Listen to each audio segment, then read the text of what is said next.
بسم الله الرحمن الرحيم. الحمد لله رب العالمين، والصلاة والسلام على رسول الله وعلى آله وأصحابه أجمعين. waxaan ku jirnay duruustii ku saabsanayd jaanibka tarbiyada iyo fahamka guud ee islaamka iyo sida islaamku u dhameystiran yahay iyo sida isugu xiran yahay inagoo kolba dhinac ka fiirinaynay.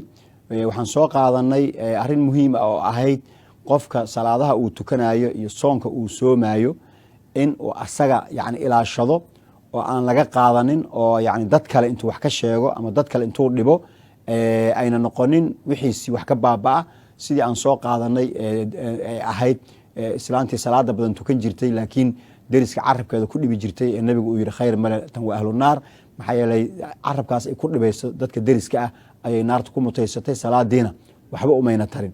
marka waa arrin muhiim ah qofka yani adduunka inta la joogo waa daarul camal shaqo ayaa lahayaa waxaa loo shaqaysanayaa in ilaahay agtiisa ajir looga helo naartana laga badbaado jannana lagu galo.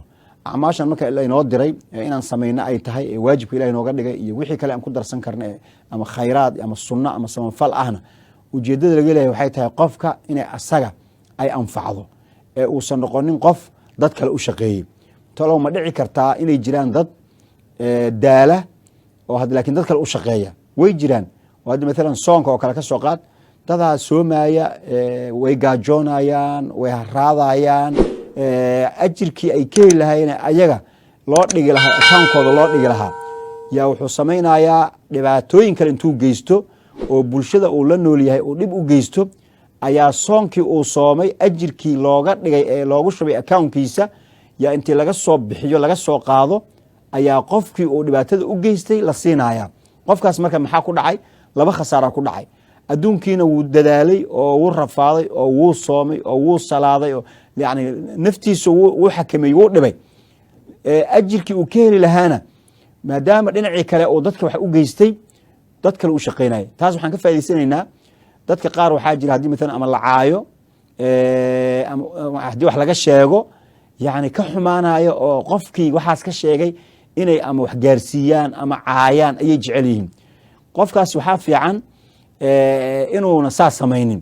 haddii intii la caayo asna u caayo wax natiijo oo ka faa'iiday ma jirto. laakiin haddii qof intii la caayo asaga uu shib iska yidhahdo uusan caayin shaqadiisa khayrka aan uu iska wato khayrkan wixii uu ku helana wuu leeyahay. qofkaas kale ee caayay ama wax ka sheegayna ajirkii asaga uu meel dhigan lahaa ee camalkii uu horey usoo qabsaday ah ayaa laga soo qaadaya. waa tii xadiidka aad ku aragtay nabi sal ly slam wuxuu ku yidhi dadka atadruuna man ilmuflis ma taqaanaan qofka aan waxbaba haysanin oo yani wixiisoo dhan yani ay baaba ka noqonayaan. markaas waxay yidhi muflis annaga waxaan u naqaanaa qofkii aan yani dirham iyo alaab iyo waxyaabaha adduunkan looga dhaqmo dadka aan haysanin baan u naqaanaa inay yihiin dad faqiir ah oo yani aad dad kacay yani oo yani sal kacay oo ganacsiga ka baaba'ay oo waxa isku furtaan aan haysanin oo waxba una ka dhicin kuwaasaan muflis u naqaanaa. markaasuu yidhi muflisku waxaa waye ummadayda qof la imaan doona maalinta qiyaamaha soon iyo sadaqo iyuu la imaan doonaa yani acmaal wanaagsan ayuu la imaan doonaa.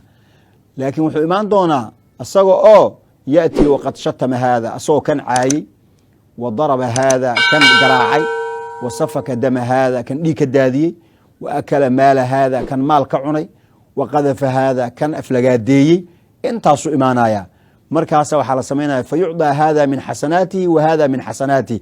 saf intii loo soo galo yaa wixii xasano ah ee meel u yaalay asaga ayaa waxaa loo kala qaybinayaa dadkii uu qaarna caynayey qaarna yani ayaa loo kala qaybinaya.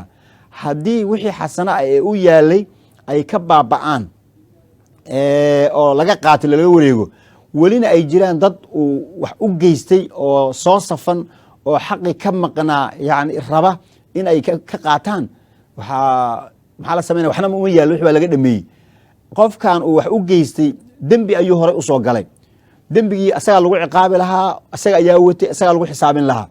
waxaa la samaynayaa qofkan oo wax loo geystay ee soo sabray ee la caayey ama dhiigga laga daadiyey ama xoolihiisa la qaatay ee yani wax ka maqan yihiin dembiye uu galay ayaa laga qaadayaa. markaasaa qofkii dembiyadan geystay ayaa korka laga saaraya. qofkan marka muxuu faa'iiday? wax laga qaaday wuxuu faa'iiday dembi lagu xisaabin lahaa oo laga yaabo inuu naar ku geli lahaa ayaa qofkan kale lagu wareejiyey. marka qofkii marka oo mufliska ahaa ee salaada iyo zakada iyo soonka iyo la imaaday tirada badan xoolihiisiina ajirkiisiina lagala wareegay intaa looguma simina si naarta loo geliyo dembiyadii dadkii kale ee dhibaatada u geystay intii lasoo qaado ayaa korka asaga laga saaraya.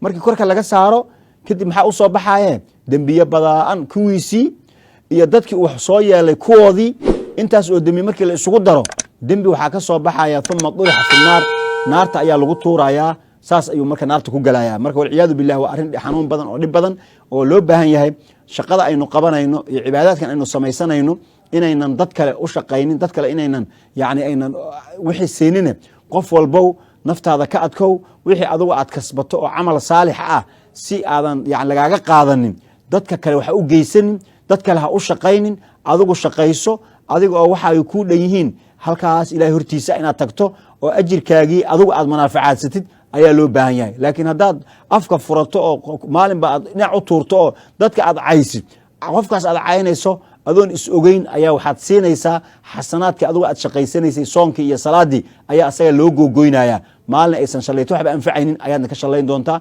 marka inta fursada la haysto munaasabadahan iyo ramadaanka iyo soonkiina laga faa'iideysto dadka waxyeeleyntooda iyo wax ka sheegoodan hala iska daayo. haddii la iska dayn waayana qofkii aad wax ka sheegtay unbaa wixii aad shaqaysatay kaala wareegaya.